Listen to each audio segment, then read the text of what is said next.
Welcome, readers. Today on Book Chat, we are breaking down this month's buddy read title, The Replacement Wife by Darby Kane. Stay tuned.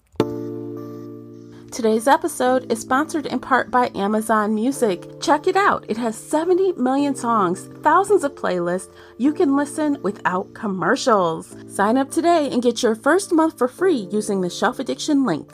Go to getamazonmusic.com/shelf addiction and sign up today. Again, the code is Shelf Addiction. The link is also in the show notes.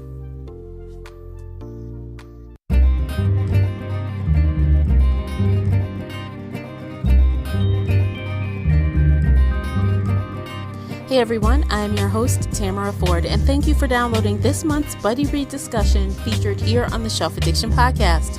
If you're new here, every week we get bookish with book discussions, book reviews, shelf bites, and more. If you're wondering what is a buddy read, this is a feature where Classy and I select a thriller or mystery title that we both are interested in. Then we have a candid conversation about that book or audiobook. We even discuss it in our Facebook group, Shelf Addiction Official, during a live chat.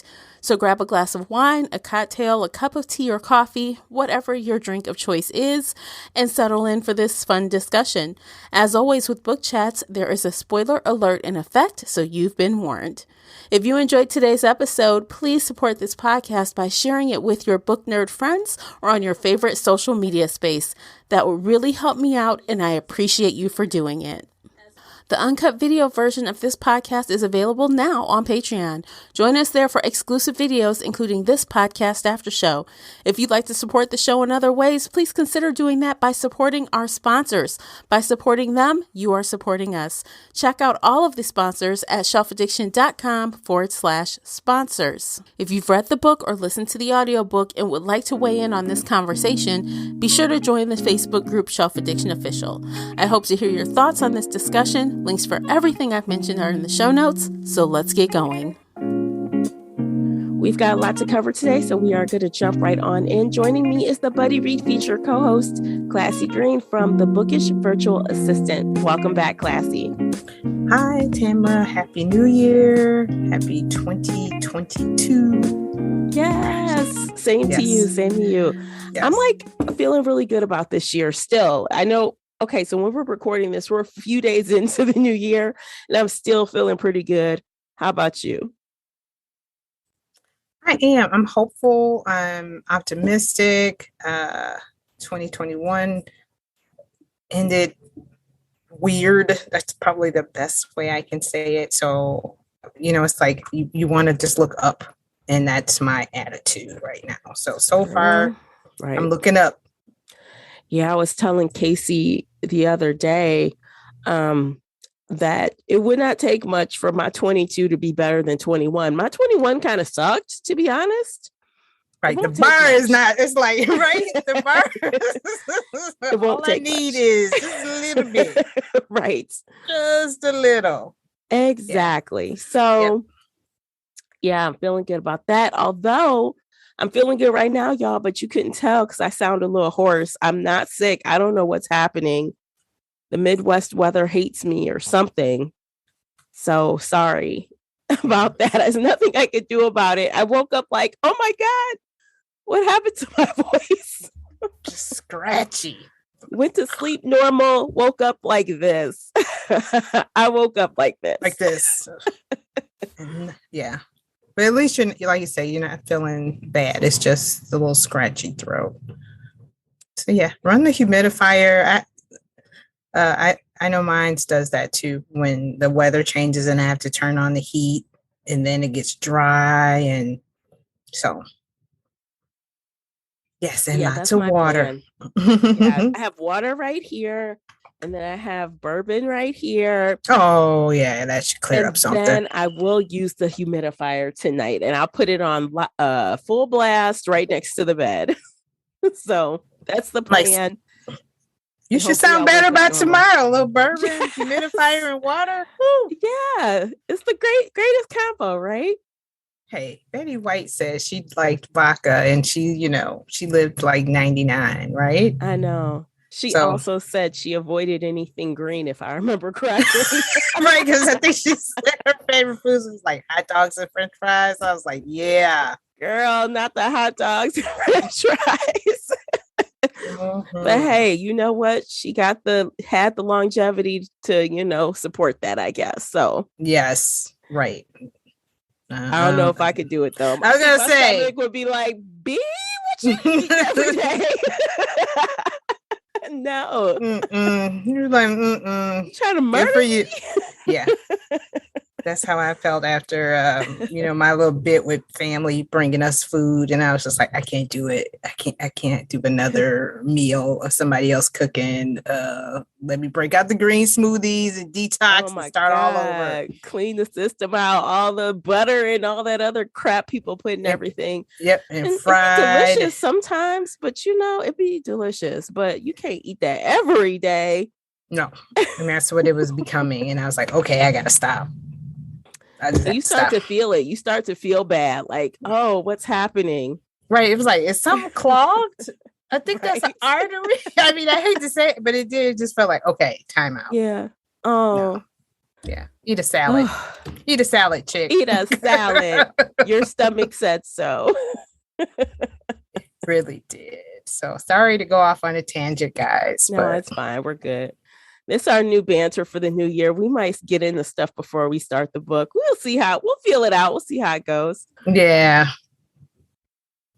All right. So I guess we might as well get into the meat of things because, we have a pretty interesting conversation ahead. I feel it in my bones. I do too. Yeah. I do too. Yeah, I do. Let me write. I just thought of something while to write down. Yes. Okay. I did. Okay. So sorry if you hear paper rustling, but yeah. All right. Okay. So you guys, before we start the conversation, there is an after show for today's episode. And if you're curious about that and you want to watch it, then you can head on over to Patreon and it's available now. So we're just having a good time in the after show and we know you want to check it out. So today we are discussing the book, The Replacement Wife by Darby Kane. We listened to the aerial book. What? We listened to the audio book narrated by Carissa Vacker, first published December 28th, 2021 by William Morrow Paperbacks and Harper Audio. The paperback came in at 416 pages and the unabridged audio comes in at 10 hours and 13 minutes. Classy, would you kindly share the synopsis? Certainly. Elisa Wright is a mom and wife, living a nice, quiet life in a nice, quiet town. She's also convinced her brother-in-law is a murderer. Josh has one dead wife and one missing fiance, and though he grieved for them, he starts dating someone new.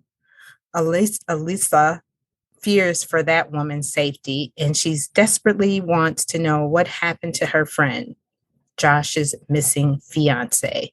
Searching for clues means investigating her own family, and she doesn't like what she finds. A laptop filled with incriminating information and other women.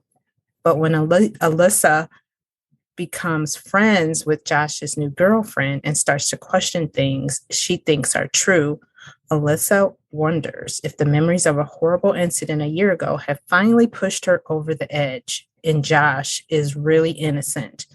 With so much at stake, Alyssa fights off panic attacks and a strange illness. Is it a breakdown or something more? The race is on to get the truth before another disappearance because there's a killer in the family. Or is there? Dun, dun, dun. Oh my God. Or is there? Oh, okay. And that darn name is like in the book they kept saying Lisa, Elisa, Alyssa. Yes. And I'm reading and I'm like, what is it? Is it Alyssa? Is it Alicia? Yeah. So sorry. I feel like it's Elisa, I think, but sometimes it was said different ways. Right. And when I'm reading it, I'm like hearing Carissa, the narrator, say it. And I'm like, but when I'm looking at it, my brain doesn't want to read. Yeah. That brain reading connection. And I'm like, but it says Elisa. So, well, because I think even her husband calls her like Lisa. I think he shortened it a few times. Yeah. It's weird.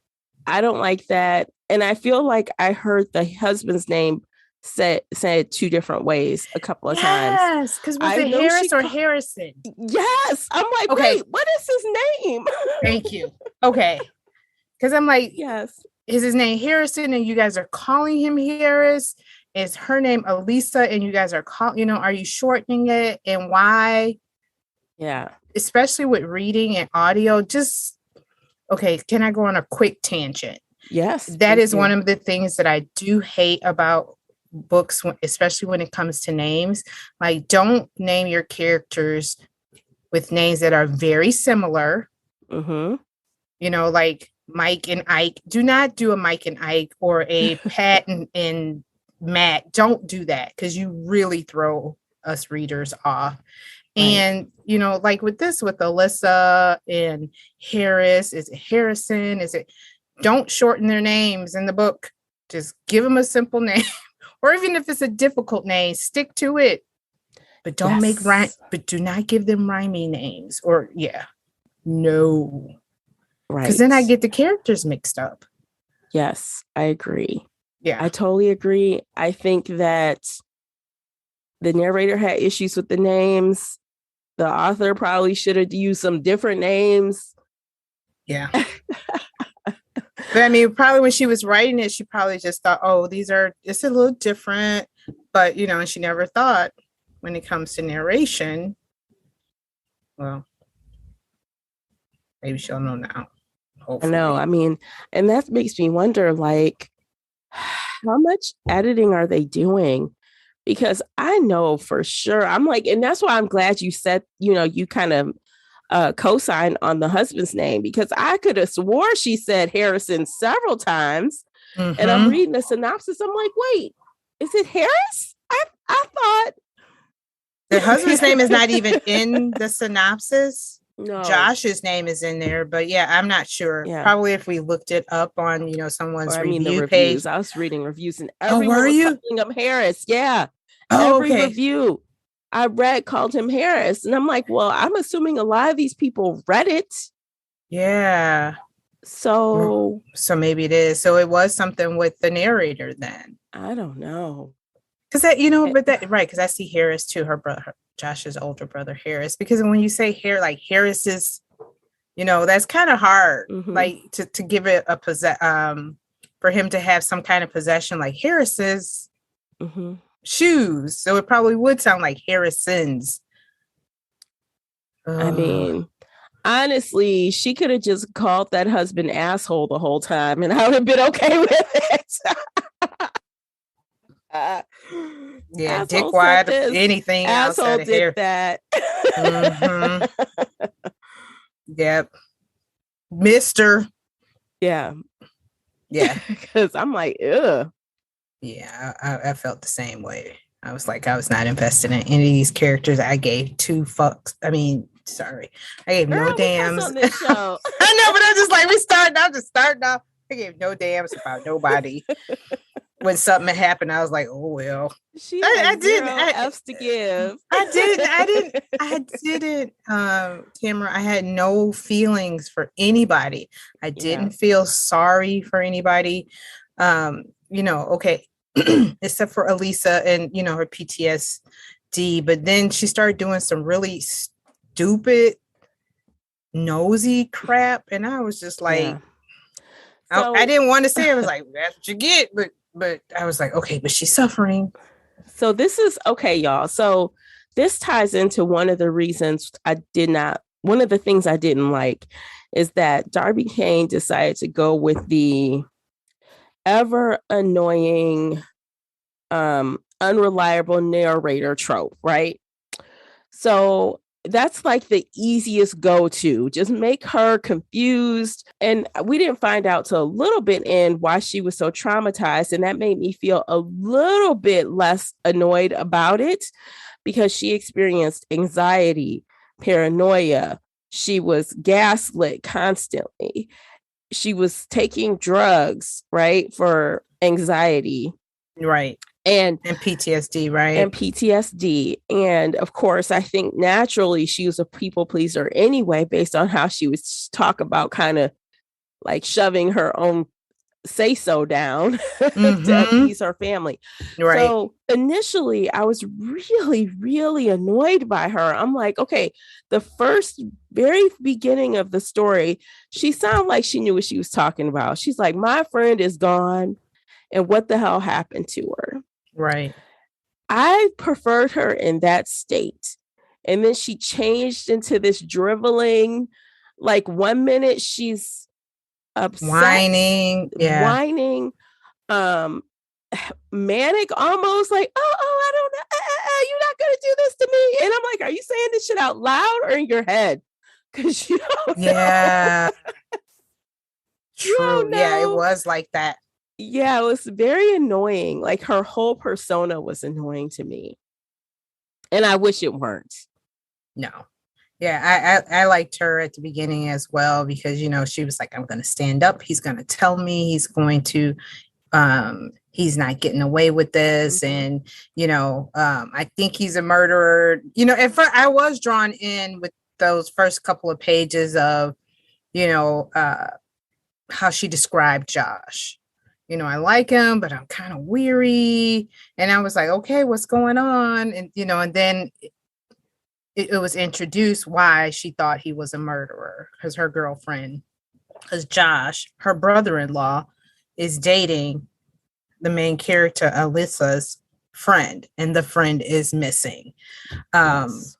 But then it got really boring after that, or I would say annoying, but it just kind of like went down a lot. Yeah, it slowed down for me about like the 30% of it slowed down. Like interesting, hit the brakes. Yep. Yeah. And and I'm beginning to enjoy a slow burn if you do it properly. Because before, I was the main, oh God, it's taking so long. What are they doing? Blah, blah, blah. But if you do it properly, we've ran across a few, and I would even say her last book, Darby Kane's last book, she had some little slow burn moments, but she had some zingers in there. This had no zingers. There was nothing exciting. There was nothing that brought me to the point where I was just like, ooh, what's going to happen next?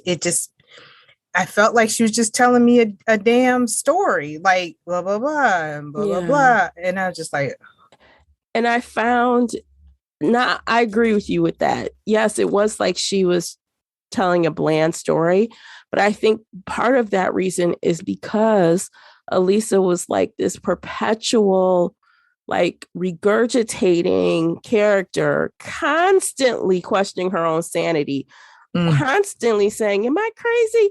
That shit gets annoying. Yeah. It gets repetitive. Now, okay, I understand, like in some books, if you're taking drugs, things can be distorted, but I feel like there's a certain way to write it so that the character actually is in distress without putting the reader in distress as well. Because that is the perfect you said it perfectly, because I was in distress. What is happening to this woman? Like, sit your ass down somewhere. I mean, if I were in the book, I would have grabbed her by her arm and said, sit your ass down, get your life together, think about what you want to say, then say it. And I know, but I also felt guilty because I'm like, but she suffers from, this condition. And like you were saying, that is probably why Darby wrote this character like that. But it got to the point where is this all her anxiety or her people please? Well, it was a lot of people pleasing, because it got to a point where it's like, okay, for one, you can solve some of this. You can stop some of this. Take the damn key from your brother and tell your husband. No. She kept too many secrets. Like, for someone who's so confused and not sure of things, why would you keep so many secrets? You just have to explain them later, especially when you realize that your brother-in-law is straight lying on you. Right. Or you feel like you're in danger. Yep. Right. The moment you realize, wait, he just told a bald-faced lie. Yep. I'm taking my chances. Yep. Right. Yeah. I would take my chances. Either my husband's going to believe me or not. And if he doesn't, Deuces. yes. But right. She just kept saying, oh no, he'll take his side. Why won't he take my side? And I'd be like, for one, I didn't. Yeah. I'd be like, okay, you know what? Last time I checked, you sleep with your brother? Is your brother Bet your brother don't have these for you? Bet your brother don't have these brown thighs over here. God, right. Ding, ding, ding. Okay. So you better get on my page or get the fuck out, because I'm like, what is this? What is this? Yeah, that it was, for you question my sanity. Then your brother's talking about taking my son and all those threats. I was like, I know. Is that a threat? But again, that's me. I'm not the character, but I'm like, but Mama Bear, you threatened to take my son. Oh, right. Hell breaks loose. I know. That's flesh of my flesh. Fuck you and Harris. Right. That would have been mine. Fuck both things of y'all. That were happening were clearly unexplainable in some ways, but the fact that she instantly took blame or took responsibility for things that were not hers to take really annoyed me. Like with the pills, she knew she hadn't left them down there. They have a routine. It's like on autopilot. She knew. Yeah. And she also kept saying, why do people keep walking up in this house like they just see, no, that drove me bananas. I'm like, first off, people just walking in your house any old time of the day they please, but yet no one could have moved this pill bottle but you. I'd be like, you better check your dumbass brother for coming in here. He may have moved it. And his girlfriend. And his crazy girlfriend, who is also turning off and on like a damn light switch every other yeah. And she's roaming through the house. Right. The girlfriend had an extra set of keys because Josh gave them to her. So Come on now. But yeah, it became frustrating. Like, I can't believe you're allowing them to do this to you. I thought you were a stronger character than this. Because, like, for example, when I walked in, and if Rachel was in my husband's office looking through his bag, I would have called my husband immediately. Get in here right now. Right. Get in here right now. Because they twisted that story on her within seconds, even though she tried to stand up for herself. Because I was like, oh, good. And she's like, no, why are you in his back? She kept going back. And I was like, yes, she's getting some kahunas. Yes, she's getting stronger. And all of a sudden they flipped it on her again. And I'm like, God damn. Okay, so this is another thing that annoyed with me with Elisa. With the whole, it started with the storage container thing. When you went with Rachel, you got back and you knew Rachel was going to rat y'all out, because she tried to be nice about it, but it was like nice, nasty. Okay.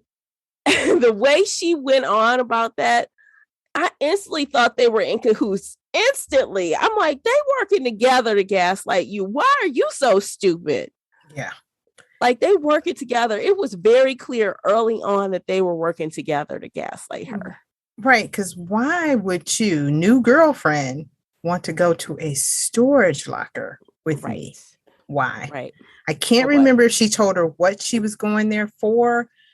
But why all of a sudden you're so interested in going somewhere with me? Why would a new girlfriend but there was always question about how long they had actually been together.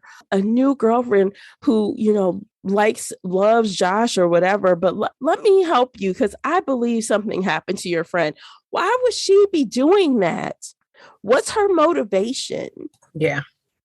Yeah, that's what I thought too. Like, you're not real bright here, or something is up with your character flaw. I mean, your flaw, but apparently, again, like you said, unreliable narrator. But this became just too much, and maybe it's because I was just thinking of Darby's first book. I know, and her main character was so opposite of this, polar opposite. She was in control. She Yeah. was even keeled. You couldn't, I mean, you And look, shook her, even but when she was like, she rattled, yes, recovered. even when she was rattled, she wasn't going to show it on the outside. You wouldn't No, know. she Yes. recovered. And I was like, Yes. okay, I did, because I was like, okay, Darby's using again the family dynamics with the two brothers who are tight, and using that against the wife, you know, again, kind of like this. Because I was like, oh, okay, is that what she's doing here? Because at one point I was like, even Harris, is he in on this? Because, you know, he was not believing anything that the wife said. And that's where I thought she was going with this. But then when that unreliable character, because even with the perfect wife or the pretty little wife, whichever one it was, her first book, it was a little, you know, at one point she became unreliable because she wasn't sure, like, did I kill him? Did I not? But she recovered. I mean, she like, questioned herself, but she wasn't confused. She was like, okay, I did this action. He should have been dead, but maybe I left him and he wasn't. You know what I'm saying? It wasn't like, what's going on? What day is it? What time is it? Like, this woman, she's so confused about everything. She's questioning conversations she's had. And I'm like, and now thankfully I have never been in a situation where someone tried to gaslight me on a regular fucking basis. Right. But I'd like to think that I would stand up for myself and not allow that and stop questioning myself. I'm like, okay, she even used the word gaslighting in the book. Yeah. She said, stop, you're trying to gaslight me. She even said that to him and she still backed down. She still wussed out. Yes, she did. She did like, several times. Yeah, like, you know what he's doing and you didn't start to like even halfway get your life together until a private detective had to pat you on the back and tell you it's okay, it's not you, it's them. So someone else had to tell her she wasn't nuts for her to believe she wasn't nuts, which is crazy. That was she's too easy to manipulate. Yeah, I mean, to say the least, because I get that she used the PTSD and the trauma as her scapegoat for the unreliable narrator trope, but it just became too much. And before she did get a backbone, we were like 70, probably 80, if not 83% before, you know, this woman really began to stand up for herself when she had so much evidence. And she still wimped out. She still wimped out.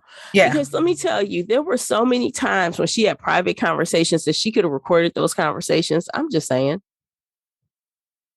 There were so many times, like, and especially at the end. Yeah, I thought that too. And I was like, is she just like, maybe she didn't want to like date the book, or I didn't know, because I thought the same thing. And I was like, okay, so why didn't she go there? Like, you have a cell phone, the cell phone is being used for all these other things, but no recording, no, you know, she took pictures, she sent text message.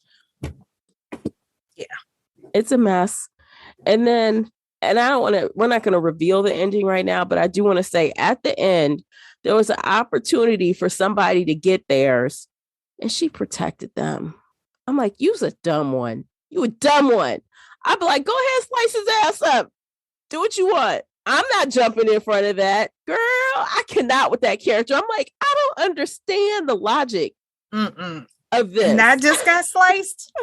Hell to the no. I mean, like, to the bone, her arm about to fall off. I'm like, I don't not just that, it was the arm where she got shot. Yes. I don't understand why you would protect someone who has been effing with you for weeks. Yeah. and then his little the confession and and that was the thing. You heard the confession and you still wanted to save him. Right. And what did it gain you in the end? Nothing. And you only got the confession because you were like, Okay, I'm just gonna say what happened. Please do. Please, oh, tell her, please. She cried on the floor, begging to give. Just tell the truth. Tell the truth. And then go tell her, okay, what was the girl's name? Rachel. He told you the truth. He did what you wanted. Now let him go. Are you crazy? That girl's whole goal was to make his life miserable. Right. He gave you what you wanted. Now let him go. But she was like, thank you very much. Right. She's like, oh, I just wanted to hear you say it, basically. And you still want to protect him? Yes, granted, he is the uncle of your child, the brother of your husband, but he's a jackass. Dude, I don't care. And he proved how much he was a jackass, even in the end of the story. I know. And I was just like, see, you did all this. He still tried to lie. And the one thing that Elisa did that gave her credibility back was at the very end, where she said, you know what you gonna do about your brother? And she was like, finally, she said, okay, look, it's him or me. If you dare try to defend him, you out. Finally. Mm-hmm. And that should have been said, I don't know, how long did this book take place? 2 weeks? Wait, couple months? Couple weeks. Maybe a month or so, because I think Rachel, they said they had only been dating maybe a month, whatever. Yeah. But for a month. There was a little bit of a time gap when they were gone. They ran off and got married. They were gone for like a week or so. Yeah. But when that stuff was happening at home with them. Yeah. I mean, the woman's, it was just a lot. It was a lot and it wasn't good to me. Okay, so you guys, there's more I want to talk about. We got more to say, but I think this is a good time for a break. Take a break. Listen to these commercials. Check out these sponsors. You want to check out my book review journal. It's Amazeballs. I love it. It's the new year. I know you're starting new book challenges. Check out the Reading Journal Challenge tracker as well. I would really love you for doing it. Check it out. It's on Amazon right now. We'll be right back. Today's episode is brought to you by the Shelf Addiction merch store. Check out all the bookish t-shirts, notebooks, mugs, and more. Don't miss out on these original designs, perfect for any book nerd. Support the podcast and visit shelfaddiction.com/merch and pick up your next favorite bookish item. All right, and we're back, you guys. So I also want to talk about this other random character who is apparently Josh's ex-girlfriend, who was also, he was cheating on Elisa's friend with this other woman. And then this other woman thought she would be the main woman, but instead she was dumped. So she spent this whole book chasing Josh around and his brother around and her around, like snooping, like just trying to be obnoxious. So she does this, and of course she notices the redhead popping up here and there. So what, she goes to pick up her son one day, and she's already got a couple things loose in her head at this point. She's kind of off her game. She sees the woman at the school. She rams her car in front of her to stop her from leaving, gets out, approaches the car, starts saying, "Who are you? What are you doing? Get out." I mean, it's this whole scene. Yeah. I've seen you everywhere. Yes. This whole scene, she take a couple unsolicited photos of the woman, like, people like, what is she doing? And it's bad enough people gonna talk. But then, so that one scene, I'm like, this kind of seemed like off the rails. I'm not sure I would have done that for all those people. No. But to each her own. But then I really couldn't stand her little traitor son at that point. They get home and her son, girl, you know kids are snitches. Her son blow her shit up. Dad, blah, blah, blah, mom did this, blah, blah, blah. I'm like, oh my God, you gonna rat her out like that? You dirty little brat. Like, what is wrong with you? You was gonna rat her out like that? Damn. Man, he couldn't wait. He couldn't wait. I'd have been like, look, sit your little ass in the car. I'll come get you. As soon as we pulled up to the house, don't you dare move. I'm going in first. You stay You here. do. Yes. Because you know your child. How You she know can who's a control that snitch. You child? know who got the big mouth. I'm going to go in the house. I want you to Right. sit in that car until I get back. Do not move. Because I No. got to tell daddy something. But yeah, a lot of this story was just like some of the things that happened were just unbelievable, to the point where I was just like, I was like you were saying, I don't think that would happen. No. But I'm not sure about, and that pickup line. I don't know. I have heard, I mean, we did see not pretty, what was this?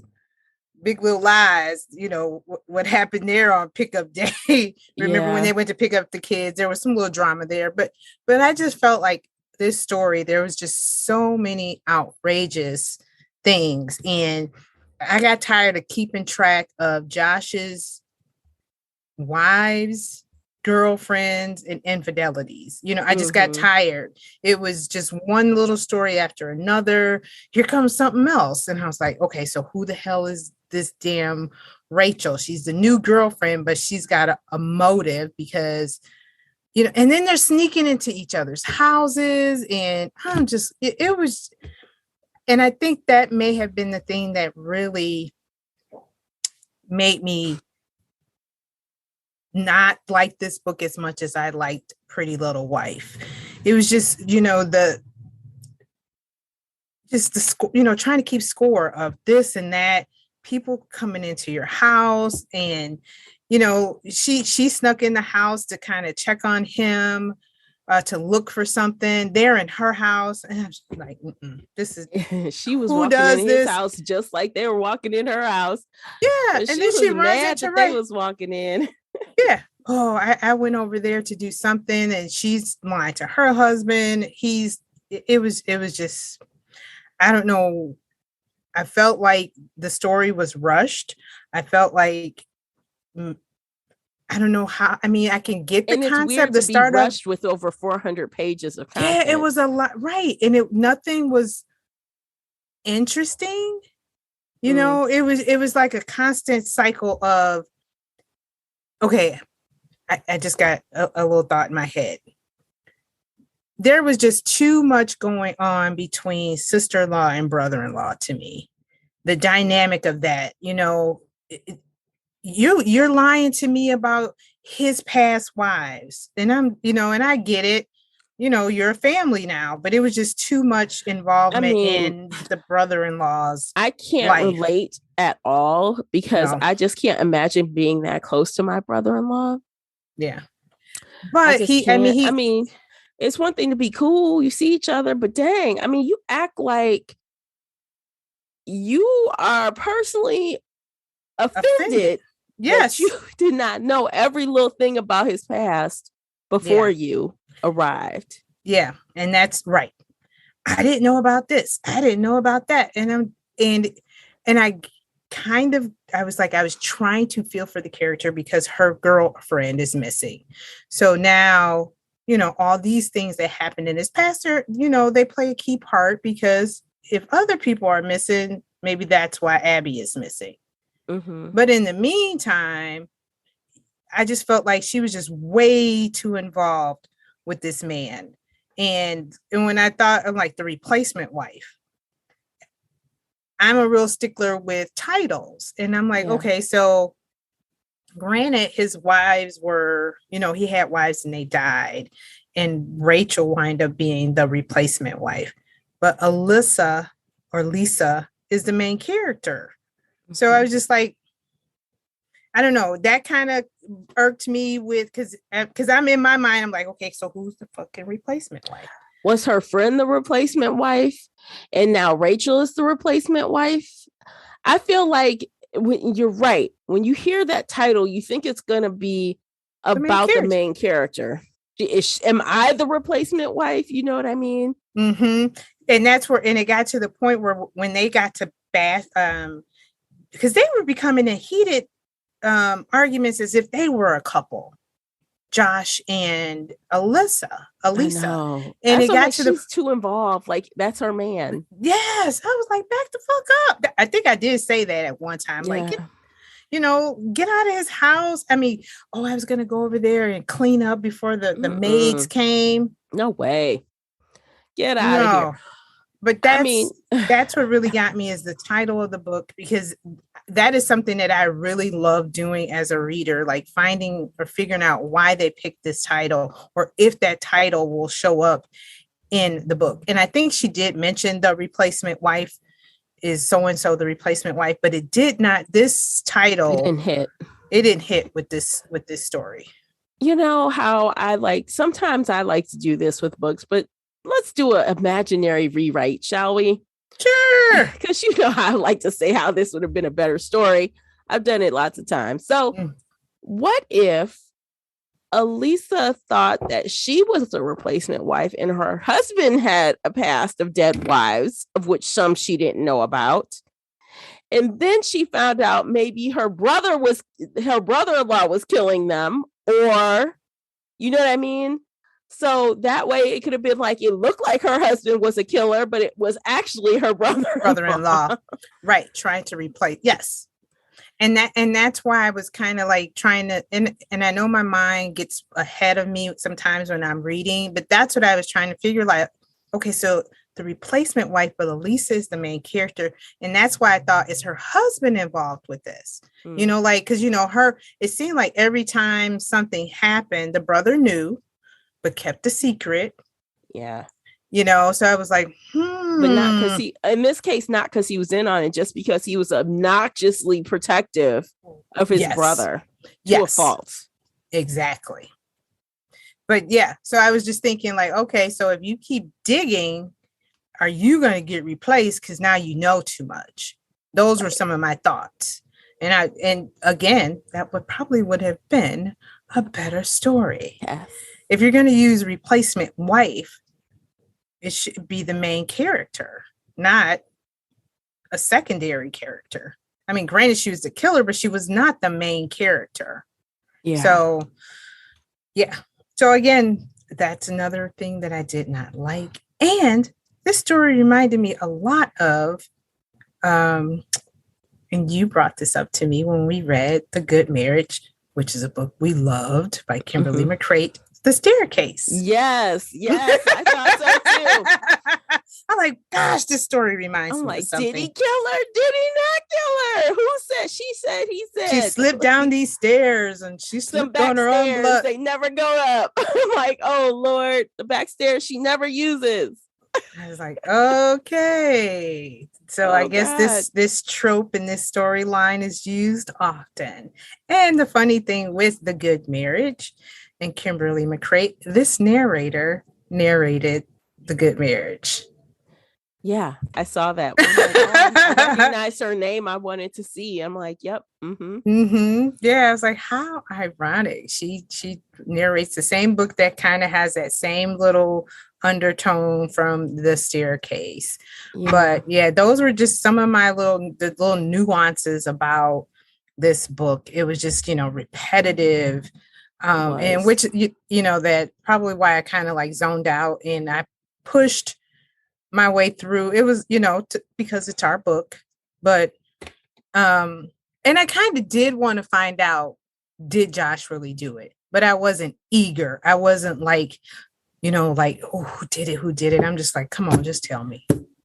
I found that, I want to say around 50%, I was just in the groove, right? I was in the groove of the story. I kept going. It was a fast finish. I think I actually listened at 1.75. I sped it up to 1.75 and I was just on this cadence and I just wanted to blast through it. I wasn't, after the 50% mark, I wasn't bored with it. I was more irritated than anything. Yeah. I would say that it wasn't boring because I did want to find out who did it, but it did become repetitive and I did become irritated with Elisa, like she was, following the girl to the hotel, avoiding the investigators. She was an annoying character. Yeah. And if that was something that Darby wanted, she achieved it. If that's what she wanted Elisa to be, she achieved that. Congratulations, 'cause she annoyed the hell out of me.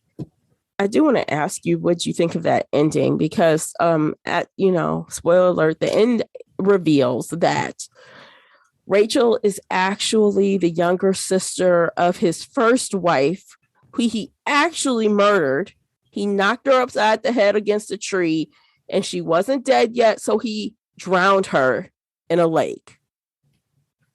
And that caused the woman's, the wife's mother to spin out of control and have extreme grief. And like Rachel, I forgot what her actual real name was, never got the stepmother she thought she deserved. She never got the stepsisters or the happy family she thought she deserved. So she had a lot of anger about that. So she came after Josh for ruining her family and taking her family from her. So what did she do? She took his family from him. That was how it ended. And the family, right. And the family she's talking about is because we never found out what happened to Elisa's friend until the end. And I felt the whole time she was alive. I just did. Her friend was in hiding because Rachel was this woman who was writing to her as an unknown person named Concerned, who was. I did like that though. I did like that name. Just that name. I was like, so Rachel, that's clever. Yeah, it is clever. And Rachel actually reveals herself to Elise. She's like, I'm concerned, right before she walks and gets way to get married. She's like, are Vegas. You? She's like, why are you concerned? Oh. I was like, oh, I like that. That's probably the only thing I was like, oh, I like that. I like that. And so she basically has Rachel's best friend thinking that she's rescued her from a murderer, which she could have. We don't know if she would have murdered her or not, because what's different is that Rachel's best friend was pregnant. So she fled and hid with Rachel's help. And so that's why Rachel at the end says, oh, I stole his family.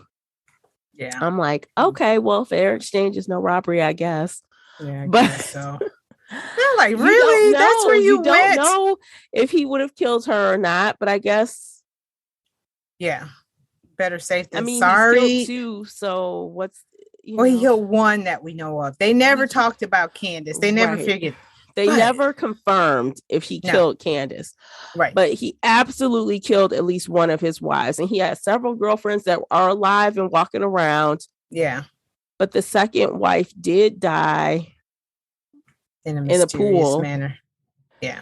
Because the nosy neighbor said they were watching them in the pool and they were having a good time. And then all of a sudden they heard a scream and, Yeah, so it made it seem like it was an accident. Like she just, but we don't know for sure. No. So like the staircase, the woman's like, walk away from the pool, walk up the stairs. Oops. Yeah, while he went somewhere on his, he went to go do something. And in that little moment, she slipped. Yeah. So I have another ending or an alternative ending, which I thought was a possibility of who Rachel was. Mm-hmm. Because Candace was a biracial woman with money. I possibly thought Rachel was a sister who was disowned by the family because, she didn't follow the rules, but she was white presenting. Oh. And he couldn't. I was like, that would have been so much better. Because for her to get revenge, she's a sister, a blood sister. Yeah. And not to say that more sense. Yeah, this Nina, who is Rachel's real name was Nina, was a stepsister who never even knew Lauren. She was dead. Her. She died never before. met her. She died before her dad married Lauren's mother.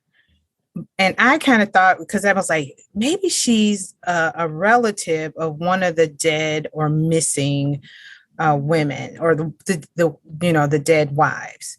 And that's what I thought, that because she was more white presenting or passing, he didn't recognize that she was Candace's sister. That would have been a better tale and of revenge anyway. But that was one of my, especially since we know he tried it. He tried to come for Candace's money. Mm-hmm. And her it was trust, family trust. They were like, no, bitch. Nope. No. You had his house. You had his and that's shit. it. You had his bitch, but you ain't getting that money.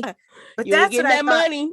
And I was like, God, there were so many other opportunities for this story to be done in a better manner. But, I would have loved that. And I was like, I wonder, maybe because she just didn't know how to do that. Maybe it was too sensitive with the race thing. But you threw in there that she was a biracial woman. Yeah. So here's another nuance. Mm-hmm. And we talked about this with another book, and I can't remember which one it was. Was it Long Bright River or Long whatever river? When you want to throw in these Black characters, dear white writers, when you want to throw in these Black characters, don't just throw them in there to tick off a box. Yeah. Use them properly. Mm-hmm. You use this woman, she's a biracial, blah, blah, blah.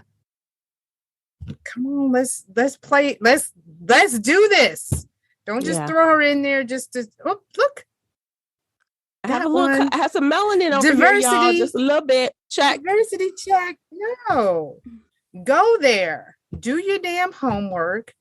Ask some people, get some darn good beta readers. Hello. I mean, Shelf Addiction. If you had asked us to beta read, this book would have been better. I mean, no hate. We loved your first book, Darby Kane. Yes, we did. And this would have been so much better. Yes. Right. Because I mean,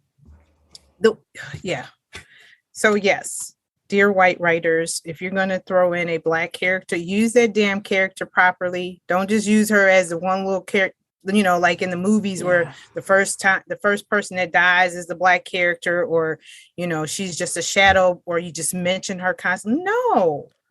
Candace was a key, especially if Josh was a murderer. Mm-hmm.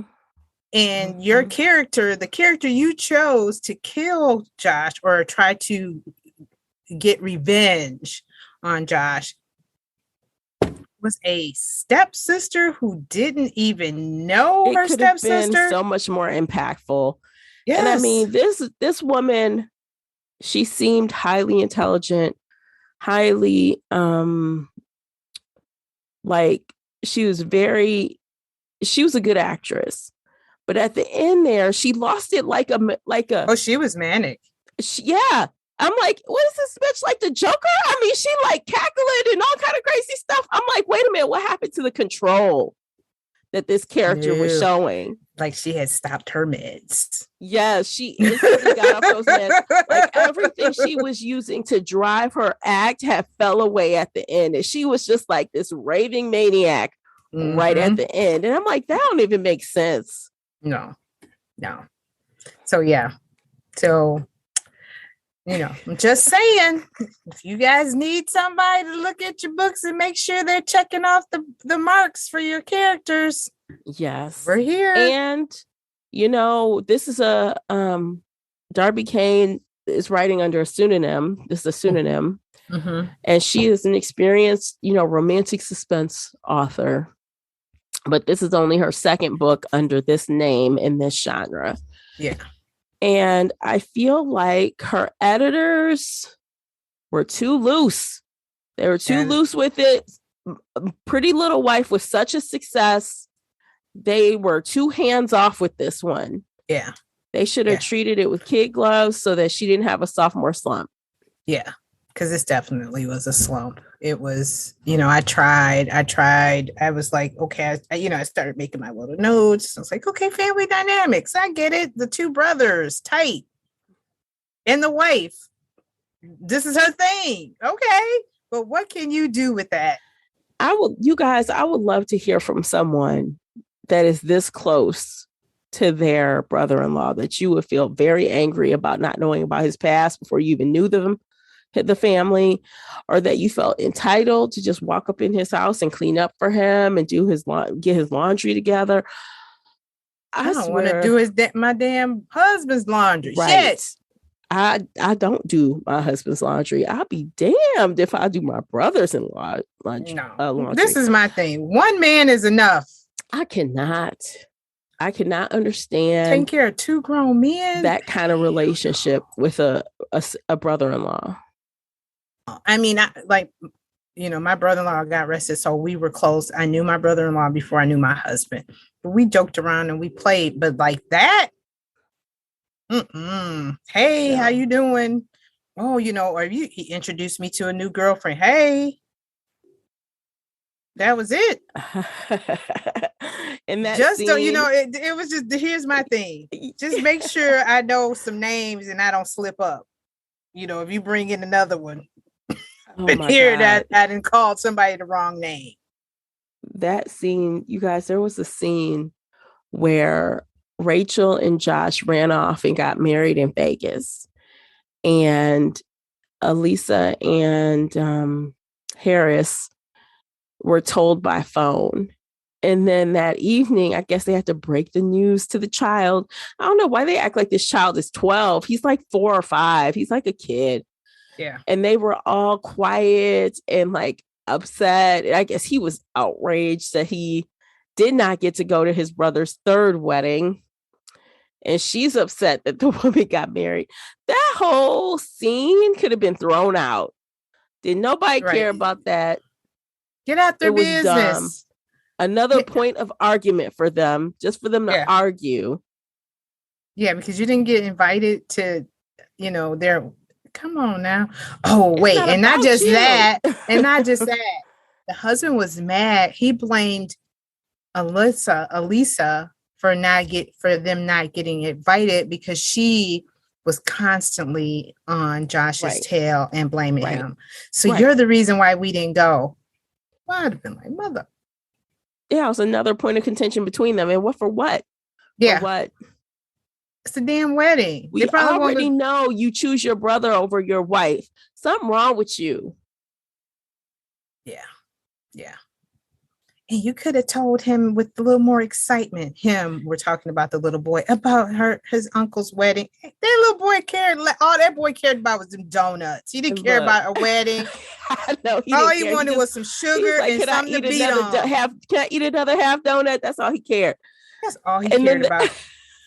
And then the scene about a wedding where it seemed like Harris was trying to get a little something, and Elisa was like, "No, dude." I'm like, I would have been that woman. I'm like, why don't you go ask your brother? I'm thinking the exact same thing. See what Josh has for you. So much. see what Josh can do for you. Because these pearly gates are closed. Right. I'm like, oh my God. No, sir. I can't. And then I make sure I walked around there, bending over, shaking. I found something skimpy to wear just because. Thank you. Keep playing games with me. I'm like, I'm tired. Oh, good night. Drop stuff I must have took the wrong drugs today. Too many drugs. I gotta go to bed. Right. It's like 2 can play at this. Right. Yeah. Oh, I'll make you sorry. That's what you want to do. Okay. Right. Get the hell out of here. I've just lost all desire for you. You just no. Desert. Are you kidding me? Scorched earth. I read Will Smith's book. I love saying that part. Yeah. Yeah, you're not getting shit. Are you kidding me? Right. Like, get out of here. All right, y'all. Let's rate this thing. Let's rate it. So before we rate it, I do want to say we did check the ratings for this when we first got the book. And of course, it's that traditional thing that always happens. Everyone loves the first book. So everyone rates it before they even read it. Early reviewers rate it high because they just do. But now that the book has been available for a few weeks, that rating is slipping on Goodreads. It's slipping down. It's trending down. Yeah. And I see why. I see why. Now that the regular folks got their hands on it. Right. Not the NetGalley people who give all these rave reviews. Yes. But the regular readers who pay for the books, and rent the books. They got their hands on it. You know what? It's something about when you got to spend them coins, ain't it? Want to get a good review? Want an honest review? Pay $27. Pay $27.99. Girl, right. Nothing will choke out an honest review but spending $28 on a book. You'll be like, I can't get this money back. That's where the honest review comes out. Spend some money, the truth comes out. So, dear reader, do not look at the reviews from the NetGalley people. Not all of them are going to give you an honest review. Right. Or they give it an extra zhuzh because it's NetGalley. So yeah. Yes. They hope put to get a sprinkle on top, like, wasn't that, like the salt guy. Yes. The little salt guy. Yes. Yeah. Oh, so God. Yeah, it is trending down. And this is the funny thing. I'll go back to that too, but I got, you know what? I think what we should do next time, like for our next book and consecutive books after that, let's write down the starting rating when we pick the book. So, our book for next month, let's look at that and write it down somewhere and bring it up. But I had mentioned to Tamara when I started, when I got on today for our recording, I was like, wow, because I finished the book and I went to upgrade my progress. That probably was at 3 or 2. It was 3.71. As we speak, guys. What is it? Tell us. 3.69. And I do not mean to be mean. I'm just saying it's funny how you guys got to watch these ratings when it's brand spanking new. Things are rated high because people go off of the strength of the last book and they haven't read it yet, or they're motivated to give a positive review for some reason, usually a relationship that they have, or a partnership. Right. Yeah. Yeah. Yeah. That's just the truth. Yeah. So yes, at 3:00 Central Standard Time, the rating was 371. And currently, whatever time it is this is recorded, it's 3.69. Yeah. I'm curious to see what it will be by the time we upload this episode at the end of the month. Okay, I'll stop. It might be lower. Oh, it is. After I get finished, then you get finished. Oh yeah, we're gonna it's gonna drop even lower. And not to say I did, because I hate when that happens, because I hope the best, right? I hope for the best. Yeah. I go into it with high expectations because I loved the previous thing so much. So it's always a fall from grace, right? It's like, oh man. Well, and not just that, we were so eager, like, Darby Kane. We're gonna read her first, because we were looking for a banger for January. First recording of the year, Darby Kane. And like you said, we're hopeful. Who wants a sophomore slump? You know what? Straight up, this book might have been awesome from Rachel's point of view. She's playing two characters. She changing sides. She a villain. Yeah, because you know what? She only had one chapter, and was it even a full chapter? It was probably a little soliloquy. Yeah, because I was like, "Who the hell?" And then it hit me. Oh, it's Rachel. Yeah. You're right. But if she told this story like, "Oh, this bitch stupid. I'm getting her. I'm getting him. I'm getting everybody," that could have been a great read. Yeah, that could have. Gosh, we just did 3 damn books with alternate storylines. I know. Oh God. We should be editors. Okay, I better stop. Everybody should always say, I should be this. Look. I hope nobody hates us for being real, but I can't be any other way. I just can't do it. So sorry, not sorry. No. Yeah. And when we love it, y'all know whatever month we read her first book, we praised this book almost every other month last year. We came back talking about, we always referenced Pretty Little Wife over and over again. That was like the gold standard last year, that we were stacking things against it. Yes. So we do go hard for stuff we really like. If I'm not mistaken, was that like our only 5-star book? I think that was our only 5-star book for 2021. Yeah. And we read 12 books. We read a book a month. And Pretty Little Wife, I can't remember what month it was, but it was our only 5-star book for the year. Yeah. And it was, So yeah, you can't say we don't go hard for the good stuff, but when it's not good, we got to tell you. Yeah, very. So, all righty. So I guess you want to rate this? Yeah, let's do it. Okay. Let's do you this. Go first? Yes. Okay. It was okay. I gave it a 2. Okay. I thought 3, but the more I started talking, I was like, because 3 is, I won't recommend, but 3 was like, let's see, because good ratings, if you give it a 3, you said I liked it, and I didn't like it. 3 is, I feel like, not hot or cold. It was fine. Yeah. To me, I liked it. It was fine. Yeah. And this I did not like. So I gave it a 2. And I am right there with you. When I first closed the book, and that's why I never rate it right away. I wait. Yeah. When I first closed the book, I'm like, something didn't sit right. Yeah. I was like, well, I guess I could rate it a 3. But then I kind of thought about it, and I'm like, well, I just can't. And the more we talked about it. Yeah. Yeah. And I mean, I can't full well say I feel neutral about something I have sat here and complained for 55 minutes about. I cannot do it. That is like, what? It's contradictory. Hello. Yes. So I have to give it a 2 as well. Yeah. You have to.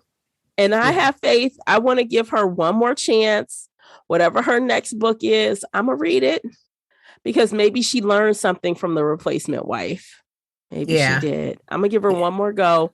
Because we love that first book so much. I'm not willing to give up quite yet. Yeah. Yeah, no, I don't think there were some problematic areas, but it wasn't enough for me not to want to give her, at least a third try. Yep. 3rd time's a charm, right? Yep. Let's hope. Cross the fingers. We've given other folks, so we will give you another try, Darby. And it wasn't that horrible. It was just something about this one. It just did not. It was such a long jump from reality. Like, you had to really suspend disbelief here a lot. Like, this woman, Elisa, was so stuck on stupid and weak. I'm like, no. Yeah. You hit the nail on the head. Is that the right term? Yes, that's the right term. Yeah, you did. It was very far off from reality, regardless of meds or not.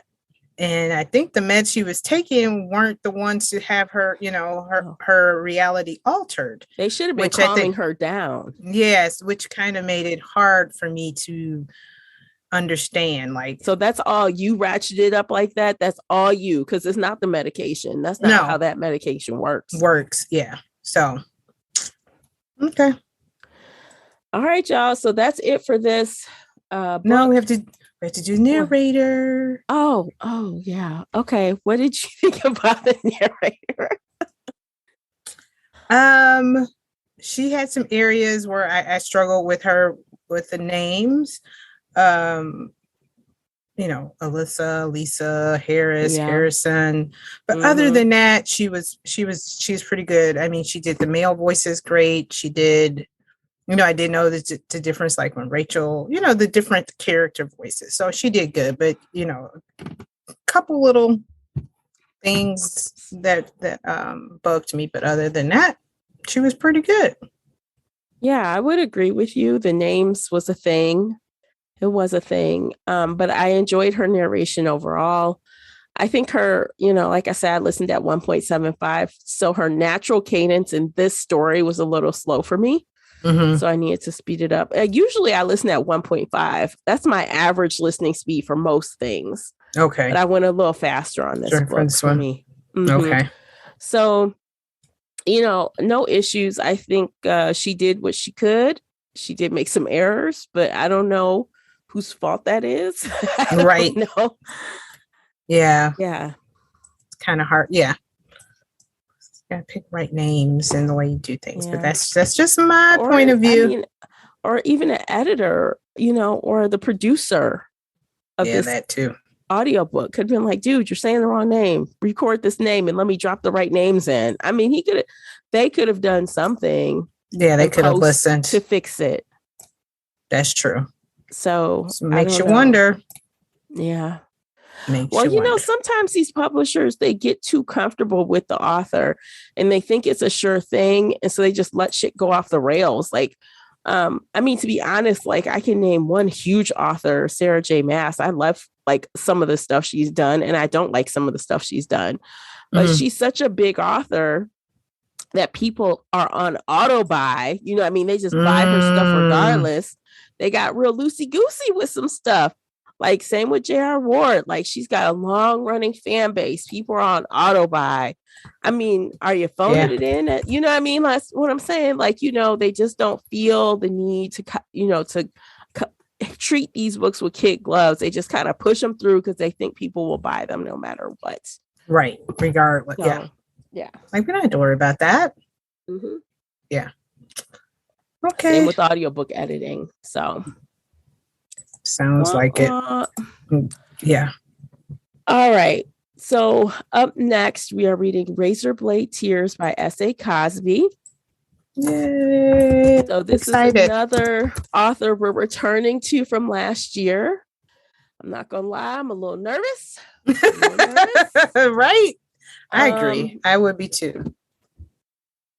And I feel like I'm going to have to get into the vibe to read this because I feel like his style isn't my normal thing.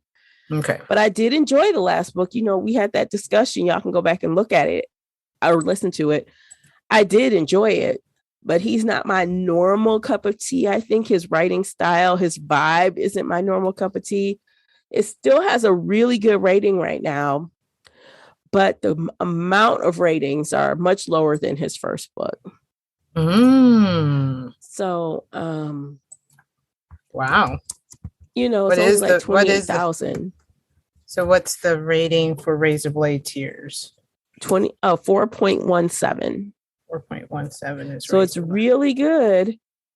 Actually, it has more ratings than his first book. I thought it had less. It has more. So maybe it's good. I'm gonna be hopeful, not be scary, because his first book I rated 4 out of 5. Right. But I understand. We just dealt with a sophomore slump. We dealt with a few others. So we are a little gun shy when it comes to that. So I know. So 4.17, I just wrote it down. We will see. What is today? Okay. And the book came out, it's been out since July. So it's been out over 6 months. Okay. So so that's pretty settled in, I think. Yeah, 6 months is a while. Yeah. It's those 2 to 3, I would say even 2 months after being released is the scary stuff. Yeah. If I could say scary, but yeah. Okay.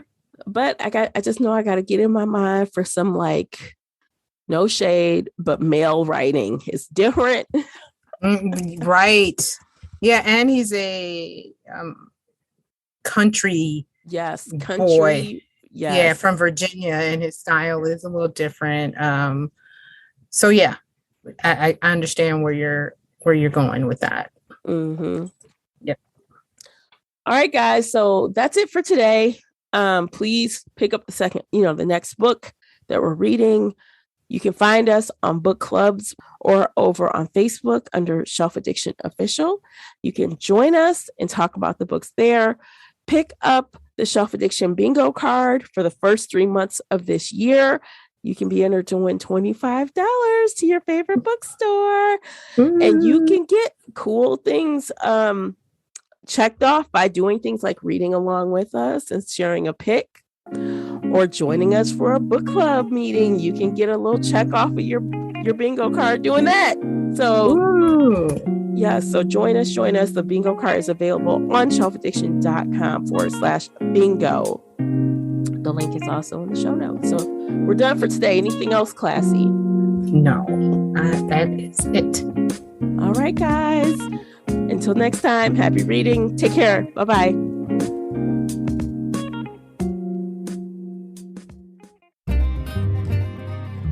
If you enjoyed today's episode and would like to show your support, there are a few things you can do. Head on over to Apple Podcasts and leave a positive 5-star review, or like this episode on your favorite podcast player. It seems so simple, but it really helps me out. You can share this podcast with other book nerd friends or on your favorite social media space. You can also join the Shelf Addiction Patreon family. For as little as $2 a month, you will help us produce even more awesome content for your ears. You can also consider joining the Shelf Addiction official Facebook group, where we talk all things bookish and more in a safe space. The Shelf Addiction podcast is a part of the Nerdy Maven network. You can also reach us via email at info@shelfaddiction.com. Thank you for listening.